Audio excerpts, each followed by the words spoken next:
अस्सलाम वालेकुम dear students, ये क्लास 9th है। सब्जेक्ट साइंस, टॉपिक है हमारा animal tissues. Animal tissues based on their function. Animal tissues की टाइप्स है epithelial tissue, muscular tissue, connective tissue and nervous tissue.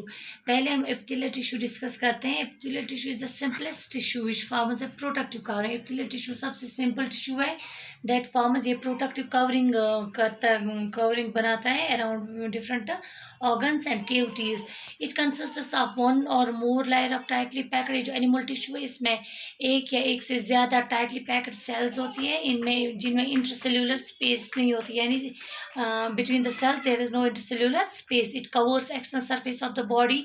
Animal body को ये एक्सटर्नली कवर करता है epithelial tissue and visceral organs जो inside body में हमारे होते हैं organs and lining of different cavities. Epithelial tissue की टाइप्स है squamous epithelium, cuboidal epithelium, columnar epithelium. उसके बाद है ciliated epithelium, glandular epithelium. Squamous epithelium actually ये दिस टाइप ऑफ एपिथेलियम ये होती है tightly packed cells. Squama means scales of snake और स्केल्स ऑफ फिश, बिल्कुल उसी की तरह होती है, स्केल्स की तरह होती है squamous epithelial tissue.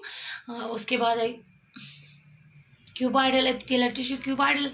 Cuboidal epithelium इसकी cells as the name indicates cube like cells होती है, cube shaped cells, tightly packed cells. उसके बाद है columnar epithelium, they are pillar like cells tightly packed. Ciliated epithelium, sometimes cuboidal cells have columnar cells have cilia on their upper surface, तो उसको बोलते हैं cuboidal ciliated epithelium. उसके बाद glandular epithelium कभी कभी sometimes epithelial tissue folds inwards, जो epithelial tissue की जो सेल्स होती है वो इनवर्ड फोल्ड बनाती है to form a glandular epithelium. Glandular यानी ग्लैंड्स बनाती है, gland secrete something some substances like salivary gland secrete saliva. अच्छा, स्क्वैमस एपिथेलियम अगर हम देखेंगे इनकी फर्दर टाइप्स है सिंपल स्क्वैमस। सिंपल तब हम आता है जब सिर्फ एक लेयर से, यानी एपिथेलियल टिश्यू जब सिर्फ only one layer of cells tightly packed cells हो तब हम बोल सकते हैं सिंपल एपिथेलियल टिश्यू। ये कहाँ पे होता है simple squamous epithelial tissue? Blood vessels की लाइनिंग में होता है, इसोफेगस की लाइनिंग में होता है, माउथ में होता है। उसके बाद है stratified when there is more than one layer of cells, यानी जब एक से ज़्यादा, चाहे वो स्क्वैमस हो क्यूबॉइडल हो, एक से ज़्यादा जब लेयर्स होती है तो उसको बोलते हैं stratified squamous epithelial tissue. For example skin में हमारी स्किन होती है that is consist more than one layer, that is stratified epithelial tissue. इसी तरह से क्यूबॉइडल एपिथेलियम, सिंपल क्यूबॉइडल हम तब बोल सकते हैं जब only one layer of cuboidal cells होंगी। स्ट्रेटिफाइड क्यूबॉइडल एपिथेलियम जब मोर देन वन लेयर होंगी। उसी तरह से कोलमनर स्ट्रेटिफाइड कोलमनर होंगे इसी तरह से। तो ये क्यूबॉइडल एपिथेलियम कहाँ लाइनिंग होती है इसकी? किडनी ट्यूब्यूल्स में क्यूबॉइडल एपिथेलियल सेल्स होती हैं, यानी टिश्यू होता है डक्ट्स ऑफ सेलिवरी ग्लैंड्स जहाँ पे ये प्रोवाइड करते हैं मैकेनिकल सपोर्ट। उसके बाद है columnar epithelium, this found in respiratory tract. अब फंक्शंस जनरल एपिथेलियल टिश्यू के हम देखेंगे, जैसे कि हमने देखा कि it forms the external layer of skin, it provides protection against injury, germ से प्रोटेक्शन प्रोवाइड करता है। Forms inner lining of mouth, जो माउथ की इनर लाइनिंग होती है वहाँ पे एपिथेलियल टिश्यू होता है। Alimentary canal, internal organs helps in absorption of food and water. In alimentary canal में एपिथेलियल टिश्यू की लाइनिंग होती है that helps in absorption of food and water. उसके बाद है एलिमिनेशन ऑफ वेस्ट प्रोडक्ट्स, ये हेल्प करता है टू एलिमिनेट वेस्ट प्रोडक्ट्स। अब आते हैं second type of animal tissue that is muscular tissue consists of elongated cells, यानी इसकी सेल्स जो होती है इलोंगेटेड सेल्स होती है, इनको ये मसल फाइबर्स भी बोला जाता है। They are arranged in parallel. Muscular tissue में जो मसल फाइबर्स होते हैं वो पर्लर एक दूसरे के ऊपर पर्लर मैनर में अरेंज होते हैं and they contain special protein. उनमें एक होता है that is known as contractile protein which contract and relax to cause movements. इस कंट्रैक्टाइल प्रोटीन की वजह से मसल्स मूवमेंट करती हैं। टाइप्स ऑफ मस्कुलर टिश्यू है striated muscles, unstriated muscles and cardiac muscles. पहले हम स्ट्रैटेड मसल्स पढ़ेंगे।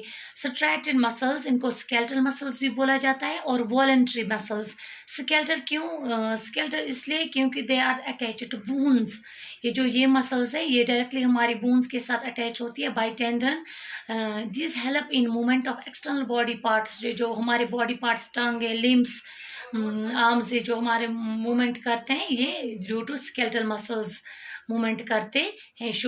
जब हम स्केलेटल मसल या स्ट्रैटेड मसल को अंडर माइक्रोस्कोप ऑब्जर्व करते हैं तो क्या देखते हैं? वहाँ पे लाइट एंड डार्क बैंड्स होते हैं, लाइट एंड डार्क बैंड्स, इसीलिए इसको स्ट्रैटेशंस होती है, इसलिए इनको बोलते हैं स्ट्रैटेड मसल्स। इस स्ट्रैटेड मसल्स के जो मसल फाइबर्स होते हैं they are multinucleated. They are cylindrical muscle fibres, ये सिलेंड्रिकल शेप होती है उनकी, and are multinucleated, that is they contain many nuclei. कहाँ कहाँ पे होते हैं? Biceps and triceps of arms होते हैं, फेस एंड नेक एक्स्ट्रा। अब इनका फंक्शन क्या है? जैसा कि मैंने बोला या voluntary muscles, so they are under our control of human will या एनिमल विल के अंडर ये काम करते हैं। Helps in voluntary movements. हमारी बॉडी में, एनिमल की बॉडी में जो भी वॉलेंट्री मूवमेंट्स होते हैं जो अब थ्रू अपने हम विल के अंडर हम उसको चला सकते हैं, तो वो होते हैं वॉलेंट्री मूवमेंट्स, इसलिए उनको वॉलेंट्री ये कहा जाता है वॉलेंट्री मसल्स। उसके बाद है अनस्ट्रैटेड मसल्स, स्मूथ मसल्स और इनवॉलेंट्री मसल्स। इनवॉलेंट्री मसल्स इनको क्यों बोला जाता है? Because they are not under our will, ये हमारे विल के अंडर काम नहीं करती हैं। स्मूथ मसल्स क्यों बोला जाता है? Because they are smooth in structure, sides पे स्पिंडल शेप्ड होती हैं, साइड्स पे पॉइंटेड होती हैं, uninucleated. They are uninucleated. कहाँ कहाँ ये मसल्स होती हैं? They do not show any strips. जब हम इनको अंडर माइक्रोस्कोप ऑब्जर्व करते हैं इनमें कोई लाइट या डार्क बैंड्स नहीं होते हैं, so they are known unstriated muscles. कहाँ कहाँ पे ये होती है? दे आर विसरल, जो इंटरनल बॉडी ऑर्गन्स होते हैं उनमें सब में ये अनस्ट्रैटेड मसल्स और इनवॉलेंट्री मसल्स होते हैं, except heart. They occur in alimentary canal में होते हैं, जेनिटल ट्रैक्ट में होते हैं, डक्ट्स में होते हैं, ब्लड वेसल्स में होते हैं। दे काज मूवमेंट, इनका क्या फंक्शन है? दे काज मूवमेंट ऑफ फूड। जैसे हम फूड खाते हैं तो एलिमेंट्री का कैनाल में जो इसोफेगस से नीचे जाता है स्टोमक से इंटेस्टाइन में जो मूवमेंट होता है फूड का, वो this is because of these muscles. Cause contraction relaxation, blood vessels जो कंट्रैक्ट करती हैं, रिलैक्स करती हैं, वो that is due to these involuntary muscles. उसके बाद है last finally cardiac muscles. As the name indicates these are heart muscles. These are cylindrical, branched होते हैं, यूनी न्यूक्लिएटेड होती है, जॉइंटेड एंड टू एंड। ये एक दूसरे मसल फाइबर्स इसके होते हैं end to end, jointed to form a network. कहाँ पे होते हैं? They are in walls of heart, pulmonary veins में होते हैं। These muscles show they contract, ये muscle fibres contract and relax, they show rhythmic contraction. पहले कंट्रैक्ट उसके बाद relax, contract relax throughout the life. This is because of these muscles, contraction relaxation of these muscles we are live. Okay.